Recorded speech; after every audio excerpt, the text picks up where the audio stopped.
A escassez que corrompe. Olha só, eu acabei de fazer um discurso em que a humanidade se une em momentos de dificuldade e agora eu venho falar sobre a escassez que corrompe? Sim, porque não é a escassez generalizada só. Apesar que a escassez generalizada, você tem também a corrupção. Só que não é uma corrupção generalizada, é isso que eu queria dizer. Quando você tem um processo de falta muito grande e essa falta machuca, essa falta fere, essa falta cria distúrbios comportamentais, é onde você tem a abertura para que instintos nocivos, para que interesses prejudiciais possam agir na sua história. E é aqui onde você escolhe o seu plot twist, é aqui que você coloca a sua grande cena de traição, é aqui que você revela o verdadeiro vilão de toda a história. Porque você sempre tem a possibilidade de, no momento de necessidade, eu não estou falando no momento de ambição, tá? No momento de necessidade, no momento em que a falta é demais, você tenha outros elementos acompanhando esse anseio por conseguir o básico. A imagem é um ladino atacando um companheiro que está mexendo no ouro. Esse ladino pode não ter grana, esse ladino pode estar passando dificuldades. No momento em que a escassez ela atua como necessidade, né, como eu preciso ter aquilo, você vê que o personagem anda em grupo. Estamos buscando o mesmo interesse. Quando o tesouro chega, a escassez perde o seu papel e a ambição toma. E aí você tem o seu plot twist. O cara traiu o amigo. Então esse elemento de você usar a necessidade e junto da necessidade uma série de traumas, de histórico, de escolha, de dúvidas, para ser uma ferramenta de plot, uma ferramenta de twist, vamos falar melhor, né? De virada, de surpresa, de movimentação, de montagem de psique, de montagem de caráter, de personalização do seu personagem NPC ou personagem jogável, é muito importante. É uma grande ferramenta que você tem, principalmente em momentos específicos da trama. Mas você pode colocar isso, por exemplo, como um background, né? Marcelo tava falando lá do paladino chato que ele criou, que queria mandar em todo mundo. Mas por que ele ficava dando ordem na galera? Porque lá no passado ele deixou de guiar o pessoal no momento em que ele achava que tinha que guiar e a galera, pô, morreu.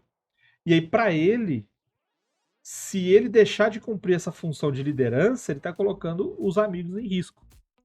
O que você pode fazer é uma pessoa tentando redenção, porque lá atrás, no momento de muita necessidade, ele teve que trair alguém para conseguir sobreviver, ele teve que fazer algo questionável para conseguir se safar, se salvar ou escapar de uma situação mais perigosa. Ou pior, cara, às vezes ele fez isso e não é que ele se arrepende, ele tá tentando ter uma vida boa, não. Mas isso é um segredo que ele carrega. E isso, se for falado, se for descoberto, pode ser um problema, um prejuízo muito grande para ele. Então, a escassez nesse sentido serve como um agente de background que vai justificar certos tipos de ação. E principalmente, nesse sentido, ações negativas, tá? Cabe a você escolher se você vai usar isso daí para um personagem jogador, ou se você vai usar isso daí para um NPC, ou se você vai usar isso daí para um momento de virada na sua narrativa.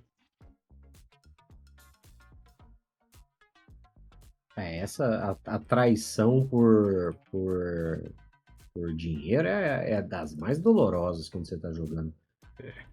Eu gosto muito de usar essa mecânica. Eu já falei várias vezes como eu gosto de fazer o grupo confiar no NPC pra na última hora ele trair a galera. Eu me divirto muito. Mas aí eu compenso às vezes fazendo um NPC que não parecia confiável ajudar e então fica tudo bem. Mas essa talvez seja a mais terrível e em geral a galera não leva numa boa quando mesmo se você justifica com um background de escassez. O pessoal não tem particularmente paciência. Ah, se o Ladino, se o personagem fala assim, não, o Ladino, ele é desse jeito porque ele cresceu nas ruas, ele não sabia quando ia ter comida de novo, então ele passou muito trauma e tal, então agora quando ele pode, aí ele rouba e tal, tipo, foda-se, irmão, a gente vai continuar cortando a mão dele. Então, normalmente a galera não tem muita paciência com esse critério, não. Mas eu sempre acho que esse é um background muito interessante para você utilizar. Lembrando que nesse caso, mais uma vez, a gente está falando de corrupção, isso aí você está falando dentro de um cenário em que a moralidade do cenário trata isso como corrupção, né? Por isso que eu falei, assim, tipo, cenários pós-apocalípticos, isso não acontece. Você, É o esperado, né? Fallout, É o esperado. é, no, exatamente, no Fallout, se você, a série do Fallout agora tem muito isso, né? A grande dicotomia entre a personagem que cresceu lá no bunker, sem nenhum tipo de escassez, com disponibilidade de recursos, com tranquilidade, sem se preocupar com a própria sobrevivência, quando vai pra superfície é tomada pelo choque de todo mundo aqui é filho da puta. E as pessoas olham pra ela com cara de, não, a gente não é filho da puta, a gente tá fazendo o que a gente precisa pra sobreviver. Você é que não tem muita noção do que tá acontecendo aqui, porque você veio de uma situação sem escassez. Mas no mundo em que tem escassez, a conversa é diferente, a moralidade é outra. E aí é muito interessante porque, como ela é protagonista, você vai ver, a gente tem intrínseca essa moralidade, a gente vai olhar e falar, não, é ela que tá certa nesse cenário. É ela que tá certa. De tentar fazer o bem, de tentar, não vou matar, vou levar as pessoas à justiça, vou tentar fazer não sei o quê. E aí eles vão construir a história de uma maneira que agrade o público, que é, aos poucos, ela vai convencendo as pessoas de que é melhor ser desse jeito. Talvez não seja o suficiente, talvez ela nunca consiga convencer uma quantidade de gente suficiente. A história, em todos os Fallouts, a história mostra que não tem isso. Que, os caras vão lá, criam a sociedade mais adequada, justa, diante desses valores que eles poderiam, mas mesmo assim esses caras estão pregando fogo e matando a rodo lá do outro lado para garantir sobrevivência no território e tá tudo bem. Né? O Ralph tá falando aí, ó.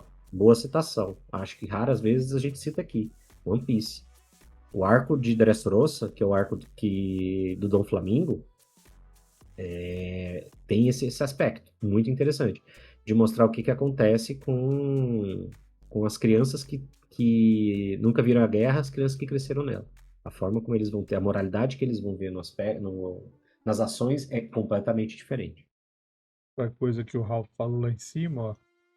Farinha pouca, meu pirão primeiro, ó. Ele falou lá em cima. Eu falei, eu citei, foi essa frase do Platão que eu citei mais cedo.